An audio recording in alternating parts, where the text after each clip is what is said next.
السلام علیکم ورحمۃ اللہ وبرکاتہ۔ الحمد للہ وکفی وسلام علی عبادہ الذین اصطفی، اما بعد فاعوذ باللہ السمیع العلیم من الشیطان الرجیم، بسم اللہ الرحمن الرحیم۔ الحمد للہ رب العالمین الرحمن الرحیم مالک یوم الدین، ایاک نعبد و ایاک نستعین، اہدنا الصراط المستقیم صراط الذین انعمت علیہم غیر المغضوب علیہم ولا الضالین، آمین۔ محترم ناظرین و سامعین کرام، بفضل تعالی ہمارا دورہ فتنہ الہاد کا یہ چھٹا روز ہے، اور الحمدللہ بفضل تعالی جو کچھ چھوٹے پھوٹے الفاظ اکٹھے کرتے ہیں وہ آپ کے سامنے پیش گزار کرتے ہیں، اور سامعین کی جانب سے بفضل تعالی بہت اچھے رسپانس آ رہے ہیں۔ اللہ تعالیٰ تمام احباب کی، تمام دوستوں کی یہ محنت، یہ کوشش، یہ محبت اللہ تعالیٰ اپنے بارگاہ عالیہ کے اندر قبول منظور فرمائے، اور صحیح معنوں کے اندر ہمیں دین کی خدمت کرنے کی توفیق نصیب فرمائے۔ محترم ناظرین کرام، پیچھے جو چیزیں ہم فتنہ الہاد کے حوالے سے، مولدین کے حوالے سے ذکر کرتے آئے ہیں، مولدین کے اعتراضات اور ان کے جواب مختصر انداز کے اندر دینے کی کوشش کی ہے، اور آج ہم ایک نہایت اہم ٹاپک کی طرف آتے ہیں کہ اس کائنات کی ابتدا اور اس کائنات کی اختتام کے بارے میں اسلام اور سائنس کا کیا نظریہ ہے، اور یہ ملحدین کا کیا نظریہ ہے، کیا عقیدہ ہے، اور اسلام اس کے بارے میں کیا کچھ کہتا ہے۔ اس کے بارے میں انشاءاللہ بفضل تعالی ہم بحث کریں گے، اور انشاءاللہ آج تھوڑا جو پچھلے لیکچر میں وعدہ ہوا تھا اس کے بارے میں بھی ڈسکس ہوگی آخر کے اندر۔ تو کائنات کی ابتدا کے اندر کائنات کو کس نے بنایا ہے؟ مولدین کہتے ہیں کہ کائنات خود بخود بنی، جو بگ بینگ تھیوری یہ پیش کرتے ہیں کہ کائنات خود بخود بنی، اور اس کے بعد انسان کے بننے کی جو ایولیوشن نظریہ ارتقاء کے اندر آپ کو تمام بات جو ہے وہ بتا چکا ہوں کہ اس سے ان کا نظریہ یہ ہے کہ انسان بنائے۔ اب دنیا، کائنات اور انسان کے بننے کے بعد یہ کہتے ہیں کہ اس کا اختتام بھی اسی طرح خود بخود ہو جائے گا۔ تو یہ بات یاد رکھیں کہ جس بندے نے جو چیز بنائی ہو وہی اس چیز کی حقیقت کو جانتا ہے، اس چیز کے اندر کیا ہے، اس چیز کی جو ہے معیار کتنا ہے، مدت کتنی ہے، وہ کتنی مدت تک وہ چیز جو ہے وہ چل سکتی ہے۔ اگر یہ دیکھیں کہ ایک سیل فون ہے، اگر آپ اس کو دیکھیں تو اس کی بھی کئی سال تک جو ہے وہ مدت چلنے کی ہے، بعد میں کسی اور کمپنی کے آنے کی وجہ سے اس کی جو ہے وہ قیمت لو ہو جائے گی، کیونکہ مارکیٹ میں اچھے موبائلز آتے ہیں۔ تو جب ایک موبائل جس نے بنایا ہے اسے پتا ہے کہ اس کا کتنا معیار ہے، اس کے اندر کتنا جی بی ہے، یہ کتنا پاور رکھتا ہے، اس کی بیٹری کی کتنی طاقت ہے، اس کا کیمرہ کتنا اچھا ہے، اس کی کیمرے کی کتنی پاور ہے، یہ کہاں کا جو کنیکشن ہے کہاں پہ لگا ہے، یہ وہی جانتا ہے۔ اب دیکھیں کہ ایک مکان ہے، ایک گھر ہے، جو بندہ اس کو تعمیر کر رہا ہے، اس کے اندر جو بجلی کی وائرنگ کا کام ہوا ہے، ایک وہ جو ہے مزدور جو ہے، وہ مستری جو ہے، جو اس کا کام کرتا ہے، جو اس کو ساری شٹرنگ کرتا ہے، اپنی سوچ کے مطابق جو ہے وہ کنیکشن لگاتا ہے۔ اگر اسے پتا ہوتا ہے کہ کہاں پہ جو ہے وہ جوڑ غلط لگا ہوا ہے، کہاں سے خطرہ ہو سکتا ہے، کہاں پہ، یعنی کہ حقیقت کو جاننے والا وہی بندہ ہوتا ہے جس نے اس چیز کو بنایا ہے۔ اب سائنسی دلائل بھی یہی بات کہتی ہے کہ کائنات جو ہے وہ ایک نہ ایک دن جو ہے وہ ختم ہونے والی ضرور ہے۔ جس طرح اس کی ابتدا ہوئی ہے اسی طرح اس کا اختتام بھی ہونا ہے۔ اللہ تعالیٰ نے اس کائنات کی ابتدا کی ہے اور اختتام بھی اللہ تعالیٰ ہی کریں گے۔ سائنس اب اس بات کو ثابت کر رہی ہے کہ کائنات ختم ہوگی، جبکہ قرآن اس بات کا پہلے شاہد، اور قرآن پہلے یہ دلیل دیتا ہے کہ کائنات نے ختم ہونا ہے، جبکہ سائنس کی تھیوری کے اندر یہ تھا کہ کائنات ختم نہیں ہوگی، جبکہ اب یہ ثابت کر رہے ہیں کہ کائنات ختم ہوگی۔ اب دیکھیں ملحدین کے نظریات جو سائنس کی بنیاد پر رکھے ہوئے ہیں، ان کے نظریات کچھ زیادہ دیر تک نہیں کھڑے رہتے بلکہ جلد ہی پایہ تکمیل تک پہنچ جاتے ہیں۔ اور بعض ایسے ملحد قسم کے لوگ ہوتے ہیں، وہ یہ سوال کرتے ہیں کہ آپ ہمیں یہ بتائیں، اگر اس کائنات کو ایک خالق نے پیدا کیا ہے، ایک رازق نے پیدا کیا ہے، ایک داتا دستگیر نے پیدا کیا ہے، تو آپ ہمیں یہ بات بتائیں کہ اس خالق کو کس نے پیدا کیا ہے، اس خالق کی پیدائش کیسے ہوئی ہے، اس خالق نے نشوما کس طرح پائی ہے، اس خالق کو کس نے پروان چڑھایا، اس کو ایک سوچ کس نے دی ہے، فکر کس نے دی ہے کہ دنیا کو بنانے کی۔ یہ بات یاد رکھیں کہ یہ سوال ہی غلط ہے، یہ سوال ہی نہیں بنتا۔ اب یہ کہا جائے کہ وہ کون سا درخت ہے جہاں پہ چمچ لگتے ہیں، یا وہ کون سا درخت ہے جہاں پہ جو ہے وہ پیسے لگتے ہیں، وہ کون سا درخت ہے جہاں پہ موبائل لگتے ہیں، اب یہ سوال ہی بیکار ہے، اب سوال کرنے والا ہی جاہل ہے، اسی طرح وہ سوال بھی جاہلانہ ہے۔ اب کسی مرد سے یہ کہا جائے کہ تو نے کتنے بچے پیدا کیے ہیں، تو نے تیرے بدن سے کتنے بچے پیدا ہوئے ہیں، تو وہ کیا جواب دے گا؟ اب یہ سوال کرنا ہی آمکانہ ہے، یہ سوال کرنا ہی درست نہیں ہے۔ خدا کا لفظ ہی اس بات پہ دلالت کرتا ہے کہ اس نے ساری کائنات کو بنایا ہے، اس کو کسی نے بھی نہیں بنایا۔ اور یہ عقیدہ جو ہے یہ سورۃ اخلاص کے اندر قل هو اللہ احد اللہ الصمد لم یلد ولم یولد ولم یکن لہ کفوا احد، یہ لم یلد ولم یولد اس بات کی دلالت کرتی ہے کہ نہ ہی اللہ تعالیٰ کو کسی نے پیدا کیا ہے اور نہ ہی کر سکتا ہے، اور نہ ہی اللہ تعالیٰ نے کسی کو پیدا کیا ہے۔ اب پیدا کرنے اور بنانے کے اندر فرق ہوتا ہے۔ اللہ تعالیٰ نے بعض کہتے ہیں کہ اگر عام سادہ فہم کے لوگ ہوتے ہیں کہتے ہیں کہ اگر اللہ تعالیٰ نے پیدا نہیں کیا تو انسان کہاں ہے؟ بھائی اللہ نے پیدا نہیں کیا، اللہ نے بنایا ہے۔ پیدا کرنے اور بنانے کے اندر زمین اور آسمان کا فرق ہے، یہ بات سمجھنے والی ہے۔ تو پھر ملحدین کہتے ہیں کہ اگر ایک خدا ہے تو پھر ایک مذہب پہ ایک مذہب کے اوپر تمام لوگ اکٹھے کیوں نہیں ہو جاتے، اختلاف کیوں ہے؟ اگر ایک خدا نے ہی تمام شریعت کو نازل کیا ہے تو پھر یہ اختلاف کیوں ہے؟ میں ان سے سوال کرنا چاہتا ہوں کہ اگر آپ یہ کہتے ہیں کہ ایک مذہب پہ جو ہے وہ تمام اکٹھے ہو جائیں اور اختلاف کی صورت جو ہے، یہ تو ایک دنیا آزمائش کا گھر ہے، اور رسول اللہ صلی اللہ علیہ وسلم نے فرمایا ہے کہ قیامت کے قریب جو ہے میری امت میں سے 99 ایسے گروہ بن جائیں گے جو 99 کے 99 جو ہے وہ جہنم میں جائیں گے، اور ایک جو ہے ان میں سے جنت میں جائے گا۔ اب دیکھیں کہ کتنا ہے، 999 جو ہے بندے جہنم میں جائیں گے، اور ان میں سے ایک بندہ جو ہے وہ جنت میں جائے گا۔ یہ حدیث مبارکہ ہے۔ اب اگر آپ دیکھیں کہ صرف یہ اعتراض کیا جائے کہ مذہب میں اختلاف ہے، تو اب آپ یہ کہیں کہ اکنامکس کی تعریف بتائیں۔ اب اس کی 5 تعریفیں بنتی ہیں، کس روح سے آپ پوچھ رہے ہیں، کیا پوچھ رہے ہیں؟ اگر یہی بات ہے تو آپ یہ بتائیں کہ بگ بینگ کے اندر اختلاف کیوں ہے، نظریہ ارتقاء کے اندر اختلاف کیوں ہے، کیوں یہ سائنس کی آیا وہ جو ہے وہ تھیوریاں تبدیل ہوتی رہتی ہیں۔ اب بتاؤ کہ اختلاف کیسے پیدا ہوتا ہے، کس وجہ سے پیدا ہوتا ہے؟ اختلاف کے پیدا ہونے کی یہ وجہ ہے کہ ہر بندے کی اپنی سوچ ہوتی ہے، ہر بندے کا اپنا نظریہ ہوتا ہے، ہر بندہ اپنے ایک سوچ رکھتا ہے، اپنا ایک معیار رکھتا ہے جس کی وجہ سے وہ اعتراض کرتا ہے۔ تو ہر بندہ اپنے ذہن کے مطابق جو ہے وہ اس بات کو سمجھتا ہے، جس کی سمجھ میں نہ آئے یا کسی کے ذہن میں مثبت بات ہی منفی ذریعے سے آ جائے تو پھر وہ بھی اعتراض کرتا ہے۔ تو آگے چلیے کہ اللہ تعالیٰ نے انبیاء کرام کو دنیا کے اندر دعوت اور توحید اور ایک ہی اللہ تعالیٰ کی عبادت کے لیے بھیجا ہے۔ شروع سے لے کے حضرت آدم علیہ السلام سے لے کے حضرت محمد مصطفیٰ صلی اللہ علیہ وآلہ وسلم تک لے کے اللہ تعالیٰ نے جتنے بھی انبیاء کو مبعوث فرمایا ہے وہ تمام کے تمام جو ہے ایک اللہ تعالیٰ کی دعوت دیتے آئے ہیں۔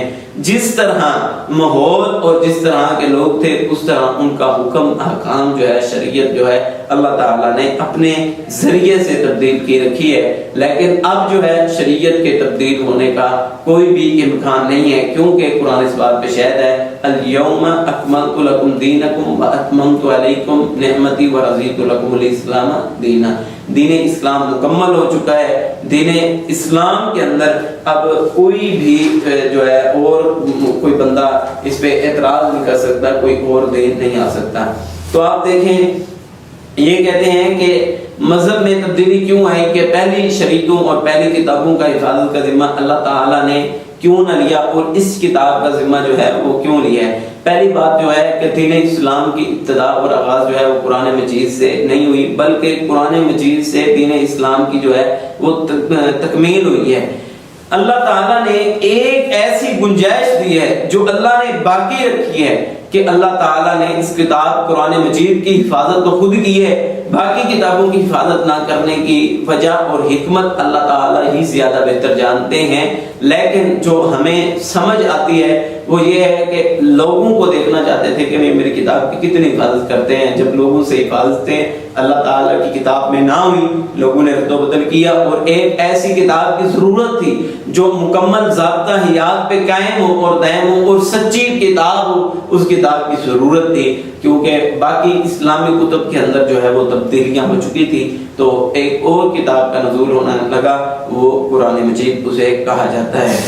اب دیکھیں کہ اللہ تعالیٰ نے حضرت آدم علیہ السلام کو بنایا، وہاں پہ شیطان نے جو ہے وہ پیروی نہ کی، سجدہ نہ کیا، تو اسے دنیا کے اندر بھی سزا دی ہے اور آخرت کے اندر بھی اللہ تعالیٰ اس بندے کو، اس جن کو یہ سزا دیں گے۔ اور قرآن مجید جو ہے وہ ہمارے لیے ایک مکمل ضابطہ حیات ہے، ہمیں زندگی کے رہنے کے اصولوں کو سمجھاتا ہے۔ تو اب یہ ملحدین کہتے ہیں کہ یہ قرآن مجید ہر بات کا شاہد ہے، قرآن مجید ہر بات کو بیان کرتا ہے، تو یہ بتاؤ کہ اللہ کہاں ہے، اللہ کدھر ہے؟ اللہ بھائی عرش معلیٰ پہ ہے۔ اللہ کیسے ہے، کس حالت میں؟ جیسے اس کی شان ہے۔ کیا اللہ کے آنکھ کیسے ہیں، ہاتھ کیسے ہیں؟ بھائی جس طرح اس کی شان ہے اسی طرح اس کے ہاتھ پاؤں ہیں، اس کے کان ہیں، اسی طرح جس طرح اس کی شان ہے نا اسی طرح ہے۔ لیسا کمثل شیء، اس کی شان کی مثل جو ہے کوئی چیز بھی نہیں ہے، اور اللہ تعالیٰ کے لیے مثالیں بھی نہیں دی جا سکتی۔ اللہ تعالیٰ کی ذات کے لیے یہی بات کافی ہے۔ اللہ تعالیٰ نے چیلنج کیا ہے کہ یہ لوگ جو کہتے ہیں کہ کوئی اللہ نہیں ہے، کوئی خدا نہیں ہے، کوئی خدا کی ذات نہیں ہے، ان تمام لوگوں کو اللہ تعالیٰ نے یہ چیلنج دیا ہے، تم یہ بات ثابت کرو کہ کوئی ایک بات ایسی ہو، کہ کوئی ایک آیت ایسی لے کے آ جاؤ، کوئی ایک ایسی صورت لے کے آ جاؤ جو اس قرآن کے مقابلے کے اندر ہو، جو اس صورت کے مقابلے کے اندر ہو۔ یقیناً تم کوئی بھی ایک بھی ایسی صورت جو ہے وہ تم نہیں لا سکتے۔ تو پھر اس بات کی یہ کتنی بڑی دلیل ہے جو آج تک ان لوگوں کے لیے چیلنج ہے جو یہ پورا نہیں کر سکتے، تو پھر یہ اسلام پہ اسی طرح کے فضول قسم کے اعتراضات کرتے ہیں۔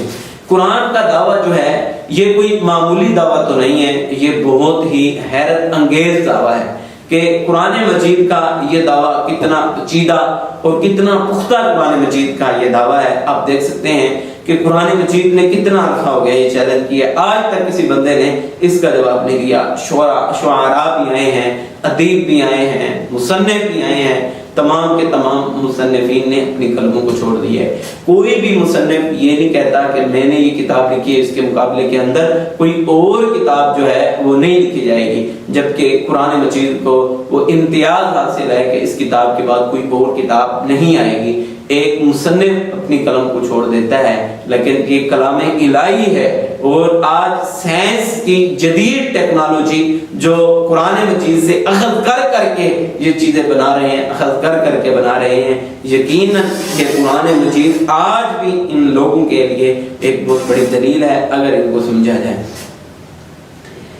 تو اللہ تعالیٰ کی اس دعوے کے اوپر جو ہے وہ عرب کے کئی لوگ جو ہیں وہ اس میدان کے اندر آئے کہ وہ قرآن مجید کو بنائیں اور قرآن مجید کے اندر جو ہے نا وہ رد بدل کی جائے، لیکن کوئی بھی اس کا رد و بدل نہ کر سکا۔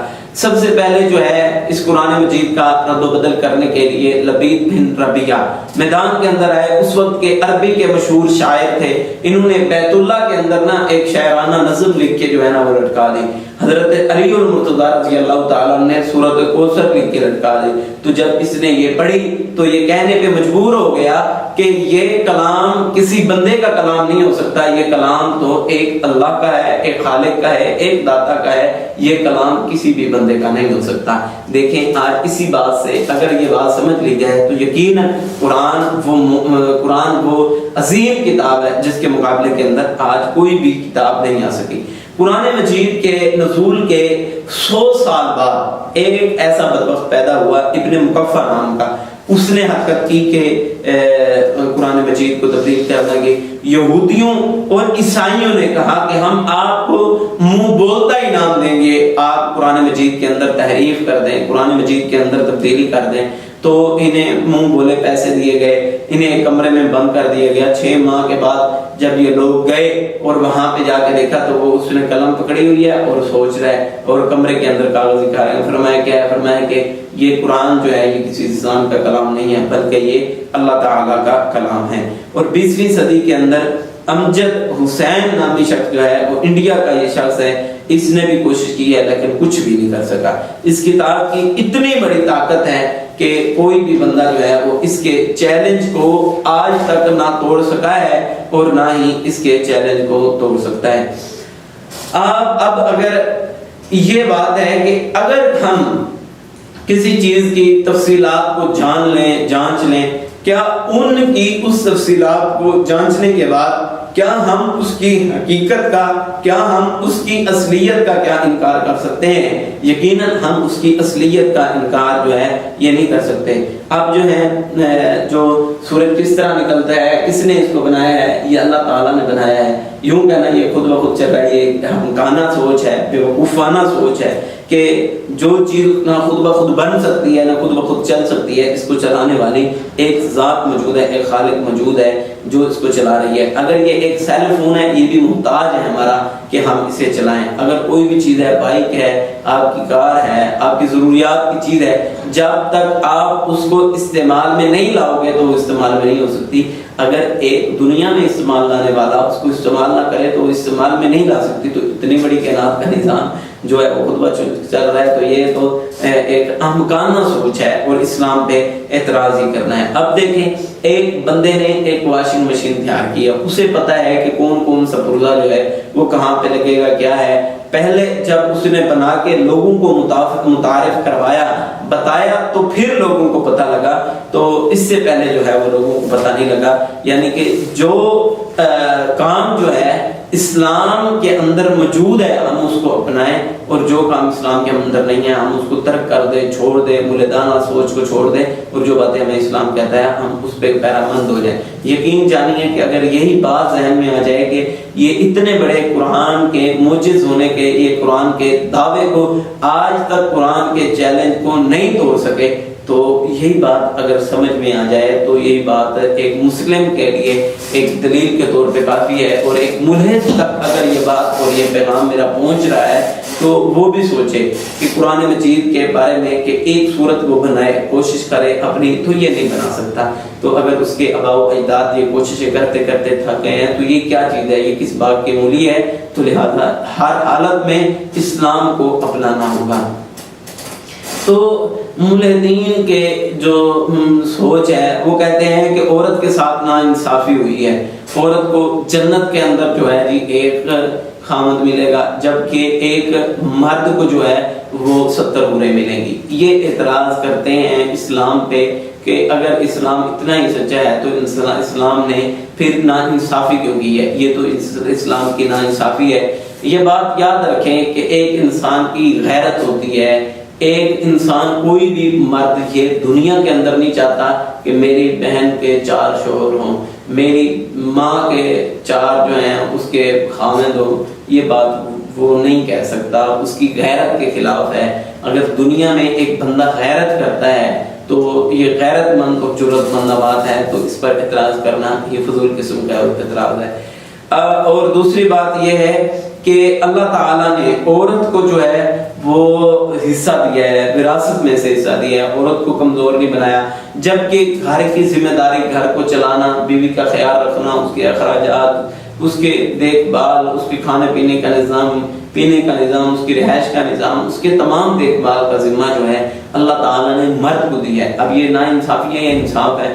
مرد کو سارا کچھ ہی مرد کو دے دیا گیا ہے۔ اگر وراثت میں سے اس کو 2 حصے دی جاتی ہیں تو اس پہ ذمہ داریاں بھی زیادہ ہیں۔ عورت پہ تو کیا ذمہ داری ہے کہ گھر میں بیٹھ کے اس نے بچوں کی پرورش کرنی ہے، بچوں کی دیکھ بھال کرنی ہے، اس کے گھر کی حفاظت کرنی ہے، اس کی عزت آبرو کی حفاظت کرنی ہے۔ اگر یہی چیزیں سمجھ میں آ جائیں تو میرے خیال میں یہی باتیں ہی کافی ہیں۔ اور اللہ تعالیٰ نے جس طرح ایک قرآن کی صورت کے اندر ہمارے لیے ایک معجزہ پیدا فرمایا ہے، اس طرح حدیث مبارکہ کے اندر صحیح بخاری کے اندر بھی موجود ہے، 4814 نمبر حدیث ہے، اور مسلم کے اندر 2925 نمبر حدیث ہے، نسائی کے اندر 2077 نمبر حدیث ہے۔ ان تینوں حدیثوں سے یہ بات ثابت ہوتی ہے کہ انسان کے اندر اللہ تعالیٰ نے ایک دمچی کی ہڈی رکھی ہے جس سے اللہ تعالیٰ نے اسے بنایا ہے، تخلیق کی ہے۔ یاد رکھیں جب انسان کو زمین کے اندر دفن کر دیا جاتا ہے تو کل سڑ جاتا ہے، ختم ہو جاتا ہے، لیکن اس کی دمچی کی ہڈی باقی رہتی ہے۔ تو اس بات کو غلط ثابت کرنے کے لیے دو سائنسدانوں نے اپنی پوری کوشش کی، عبد الماجد اور ڈاکٹر عثمان نے اپنی پوری کوشش کی کہ ایک پتھر کو لے کے اس ہڈی کو لے کے اوپر سے رگڑا اور کہ یہ ختم ہو جائے، دیکھتے ہیں ختم ہوتی ہے یا نہیں ہوتی۔ تو پھر انہوں نے اس کا ٹیسٹ کیا تو جو اس کے اندر سیلز سے وہ زندہ تھے۔ اب دیکھیں کہ اللہ تعالیٰ کی کتنی بڑی یہ قدرت ہے۔ اگر ابھی بھی دیکھ کے ایمان نہیں لاتے ہیں لوگ تو کب لائیں گے ایمان؟ کب کسی خالق کو مانیں گے؟ کسی خالق کو کیا، ایک خالق کو مان لیں، اللہ تعالیٰ کو مان لیں، یہ اللہ تعالیٰ کی ہی قدرت ہے۔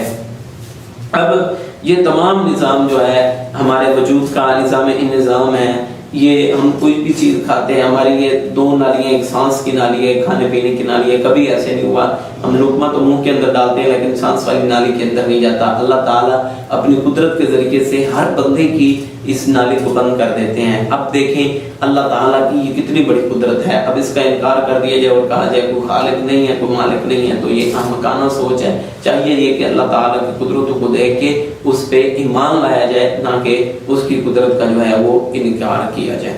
اور آگے چلیں، ملحدین جو ہے وہ کچھ اعتراضات اسلام پہ کرتے ہیں کہ مرد کو 4 شادیوں کی اجازت دی گئی ہے جبکہ عورت کو صرف 1 شادی کی اجازت کیوں ہے؟ میں ان سے یہ کہتا ہوں کہ صرف آپ اسلام پہ اعتراض یہ کرتے ہیں کہ اسلام کے اندر صرف ایک عورت کو ایک ہی خامد رکھنے کی اجازت ہے، 4 خامد رکھنے کی اجازت نہیں ہے۔ تو آپ کوئی مذہب ایسا ثابت کر دیں کہ جس کے اندر ایک عورت جو ہے وہ 4 خامد رکھ سکتی ہے، یہ کسی بھی مذہب کے اندر یہ بات موجود نہیں ہے۔ تو عورت کے کافی مسائل ہوتے ہیں، ایام حیض ہوتا ہے، تو ایام حیض کے اندر ایک مرد کی ایک خامد کے حقوق کو جو ہے وہ پورا نہیں کر سکتی، تو وہ 4 مردوں کے حقوق کو کس طرح پورا کر سکتی ہے؟ اگر ایک سے زائد مرد ہوں اور ایک سے زائد مرد ہوں تو پھر تمام جو ہے وہ سپرمز جو ہیں وہ اووری کے ساتھ جا کے لگیں گے اور نظام جو ہے وہ درم برم ہو جائے گا۔ یہ سائنٹیفک بھی بات ہے، یہ نقصان ہی نقصان ہے، اس کا کوئی بھی فائدہ نہیں ہے۔ تو اگر عورت کے 4 خامند ہوں تو کس طرح پتہ لگے گا کہ یہ کس کا بچہ ہے؟ پھر وراثت سے محروم ہوگا۔ اگر اچھا ہوگا تو ہر بندہ یہ کہے گا یہ لڑائی جھگڑے کی جو ہے یہ جڑ بنتا ہے۔ تو اللہ تعالیٰ نے جو حقوق جو ہمیں بتائے ہیں وہ نہایت ہی سچے ہیں۔ اسلام پہ اعتراضات کرنا یہ فضول قسم کے ان کے اعتراضات ہیں۔ آگے چلیں، یہ کہتے ہیں مرد کے پاس جو ہے وہ طلاق کا اختیار ہے۔ کیوں مرد کو طلاق کا اختیار دیا ہے؟ کیونکہ ایک اچھا معاشرہ تشکیل میں آ جائے کہ مرد جو ہے وہ ٹھنڈے دماغ کا ہوتا ہے۔ اگر مرد کو طلاق کا اختیار نہ دیا جائے، عورت کو طلاق کا اختیار دے دیا جائے تو عورت جو ہے یہ تو کہتی ہے کہ تواڈے گھر کدے سکھ ویکھیا ہی نہیں اسی، تو اس طرح کی یہ باتیں کر دیتی ہیں۔ تو یہ جذباتی قسم کی عورتیں ہوتی ہیں، یہ آگے والے معاملات کو نہیں دیکھتی، پھر بعد میں یہ عورتیں جو ہیں یہ کافی پریشانی کا سبب ان کا ساتھ بنتا ہے اور کافی یہ پریشان بھی ہوتی ہیں۔ اگر مرد کو جو ہے وہ طلاق کا اختیار دیا گیا ہے کہ 3 ماہ تک انتظار کرے، اگر کوئی صلح کی صورت اختیار بنتی ہے تو اپنی غلطیوں کو درست کر لے، کہ مرد اپنی عورت جو ہے وہ اپنی غلطیوں کو درست کر لے۔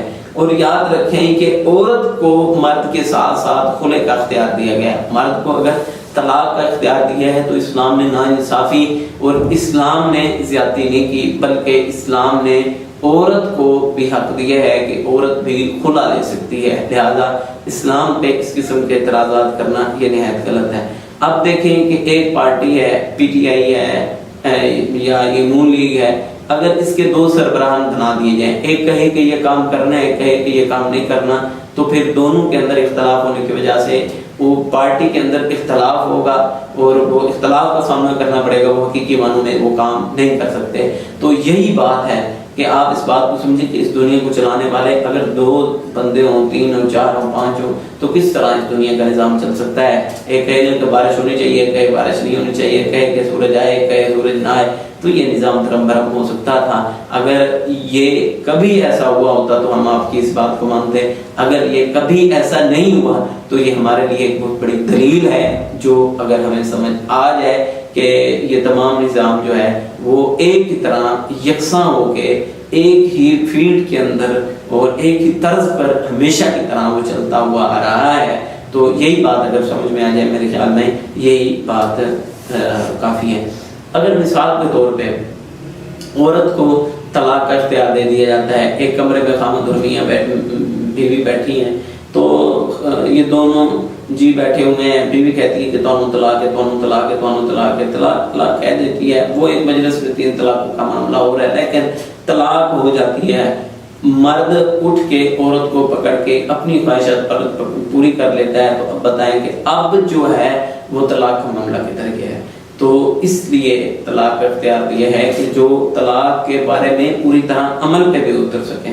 مرد اور عورت کا تعلق جو ہے نا، یاد رکھیں یہ پرائیویٹ کمپنی کی طرح ہے، پرائیویٹ نوکری کی طرح ہے، کیونکہ اس بندے کو ڈر لگا رہتا ہے کہ کہیں مجھے جو ہے نا اس فیلڈ سے نکال نہ دیں، اس کمپنی سے نکال نہ دیں۔ اسی طرح عورت کو ہمیشہ یہ ڈر لگا رہتا ہے کہ مجھے یہ طلاق نہ دے دے، مجھے چھوڑ نہ دے، تو یہ عورت ہمیشہ ڈرتی رہتی ہے تاکہ یہ سنبھل کر رہے اور سوچ سمجھ کر رہے اور معاشرہ جو ہے وہ ایک اچھا تشکیل میں آ جائے۔ تو یاد رکھیں اللہ تعالیٰ نے جو یہ تمام چیزیں جو ہمارے لیے اس بات کی دلیل ہے کہ ہم ان باتوں کو سمجھیں، دین کو سمجھیں، شریعت کو سمجھیں، عورت پہ اللہ تعالیٰ نے ناانصافی نہیں کی۔ اب دیکھیں رضاعت کے معاملے میں اکیلی عورت کی گواہی کو دیکھا جائے گا، اگر عورت کو کوئی زیادتی ہوئی ہے، کوئی گولی وغیرہ لگ گئی ہے، تو اب اس کو دیکھے گا کون؟ تو وہ عورت ہی دیکھے گی۔ تو دوسری صورت میں کہ اگر عورت کو غسل دیا جائے تو عورتوں کو ہی کہا گیا ہے کہ تم نے غسل دینا ہے، نہ کہ مردوں کو کہا ہے کہ تم نے غسل دینا ہے۔ اب سیدہ عائشہ رضی اللہ تعالیٰ عنہ وہ خاتون ہے، یہ رسول اللہ صلی اللہ علیہ وسلم کی بیوی ہیں اور دین اور شریعت کو اپنانے والی ہیں، اکیلی ان کی گواہی کو اسلام نے قبول فرمایا ہے۔ اگر ہم یہی بات سمجھیں تو یہی بات بھی کافی ہے۔ اب دیکھیں کہ مرد ولی کے بغیر عورت کی شادی نہیں کر سکتا، یہ بات بھی ٹھیک ہے، لیکن یہ بات بھی حکم دیا گیا ہے کہ عورت کی اجازت کے بغیر ولی کسی کے ساتھ اس کی شادی نہیں کر سکتا، دونوں کی رضامندی کو لازم قرار دیا گیا ہے۔ یہ ظالمانہ نہ ہوا بلکہ یہ انصاف ہوا۔ اگر جو ہے عورت اپنے گھر سے بھاگ جائے، اپنی مرضی کرے تو بہت سی مشکلات کا اس کو سامنا کرنا پڑ سکتا ہے۔ آگے جا کے جس مرد کے پاس وہ جا رہی ہے وہ اسے قتل کر سکتا ہے، اسے بیچ سکتا ہے، تو اسے کئی نقصان پہنچا سکتا ہے۔ اگر کوئی ایسی نوبت آ گئی ہے خلا لینے کی تو قاضی نے کہنا ہے کہ اپنے کسی بڑے کو لے کے آؤ، تو جب اس کا کوئی بڑا ہونا نہیں تو یہ کس کو لے کے آئے گی؟ تو لہٰذا یہ تمام کی تمام باتیں جو ہیں یہ ہمارے سامنے ہیں۔ اگر ہم سمجھیں ان کو کہ اسلام نے کس طرح ایک عورت کو عزت دی ہے، اسلام نے کس طرح ایک عورت کو وقار دیا ہے، اسلام جو ہے وہ اپنے فیصلے کرنے کے اندر جو ہے وہ زیادہ پریشان ہوتا ہے، اس لیے قاضی کو مقرر کی ہے تاکہ وہ آسن اللہ سے فیصلہ کر لے، اور اس لیے ایک خلا لینے والی عورت کو قاضی کے پاس جانا یہ ضروری ہوتا ہے۔ اب جو عورت کو اسلام نے ناقص الخلقت کہا ہے، اس کے بارے میں ملحدانہ کیا سوچ ہے؟ وہ کہتے ہیں کہ ناقص الخلقت کہا ہے، خدا نے تو خود بنا کے اسے ناقص کیوں بنایا؟ خدا نے جان بوجھ کے اس کو ناقص بنایا ہے۔ تو یہ بات یاد رکھیں کہ ناقص کا معنی ہوتا ہے کمزوری، کمی، عیب، خرابی۔ اب یہ ضروری نہیں ہے کہ صرف عیب ہی معنی کیا جائے، کمزوری بھی ہو سکتا ہے، کمی بھی ہو سکتا ہے، خرابی بھی ہو سکتی ہے۔ تو یاد رکھیں، تو یہ لفظ تو ہے وہ استاد اپنے شاگردوں کے لیے بھی استعمال کر دیتے ہیں، اسٹوڈنٹس کے لیے، مردوں کے لیے بھی، لڑکوں کے لیے بھی استعمال کر دیا جاتا ہے۔ استاد کہنا تم کنی کو عقل ہے، تم عقل ہی نہیں ہے گی، ماں باپ کہہ دیتے ہیں ایک بیچارہ بے عقل آیا گیا عقل نہیں ہے گی، تو ایسے جملے جو ہیں وہ بولے جاتے ہیں مردوں کے لیے۔ یہ بات نہیں ہے کہ اب ان کے اندر عقل ہے ہی نہیں، بلکہ کچھ ایسی عورتیں بھی ہوتی ہیں جو مردوں سے زیادہ ذہین اور فطین ہوتی ہیں، جس طرح اللہ تعالیٰ آزادی نصیب فرمائے، حفاظت فرمائے ڈاکٹر عافیہ صدیقیہ کہ اللہ تعالیٰ ان کی حفاظت فرمائے اور ان کو آزادی عطا فرمائے۔ وہ کتنی بڑی جو ہے وہ ایک مبلغہ تھی، ایک ڈاکٹرہ تھی، تو اللہ تعالیٰ نے کتنا زیادہ اس کو ملکہ دیا۔ اس طرح کئی خاتونیں ایسی ہیں آج بھی جن کے اندر اللہ تعالیٰ نے یہ مدہ رکھا ہے۔ تو لہٰذا اسی بات کو لے کے اور اسی کے پیچھے چلتے رہنا کہ یہ ہو گیا تو یہ ہو گیا، تو یہ لہٰذا یہ بات ساری کی غلط ہے۔ یہ کہتے ہیں کہ اسلام نے عورت کو مرد کے برابر کے حقوق نہیں دیے۔ بھئی اگر اسلام نے حقوق نہیں دیے تو آپ کوئی ایک ایسا مذہب لے کے ہیں جس نے اسلام میں عورت کو، اپنے مذہب میں انہوں نے عورت کو اور مرد کو جو ہے وہ برابر رکھا ہو۔ اسلام نے مرد اور عورت کے درمیان جو ہے وہ انصاف نہیں کیا، جبکہ یہ پیچھے جو ہے وہ تمام چیزیں میں ذکر کر کے آیا ہوں کہ اللہ تعالیٰ نے یہ احسان کیا ہے، مرد کو عورت دے کے، عورت کو مرد کو دے کے یہ جوڑا بنا کے اللہ نے احسان کیا ہے۔ یہ مرد اور عورت دونوں آپس میں ایک دوسرے کی ضرورت ہے۔ اگر اللہ تعالیٰ ان دونوں کو برابری کے حقوق دے دیتے تو بہت زیادہ مسائل درپیش آنے تھے۔ اگر برابر کے حقوق ہوتے تو بیوی کہتی کہ سارے بچے اور میں ہی پیدا کر لینے، کچھ تسی بھی پیدا کر لو، تو خاوند کہتا کہ میں روزانہ کماتا ہوں، آپ بھی کمانے کے لیے، وہ کہتی کہ آپ کماؤ، وہ کہتا آپ کماؤ، وہ کہتا آپ بچے جنو، وہ کہتی آپ بچے جنو، ٹھیک ہے۔ پھر گھر کے یہ بجلی کے بل، یہ کچن کے خرچے، بچوں کی پرورش، یہ تمام کچھ نہ ہو سکتا تھا۔ یہ تمام چیزیں جو ہیں اسی طرح یہ نظام جو ہے یہ درم برم ہو جانا تھا۔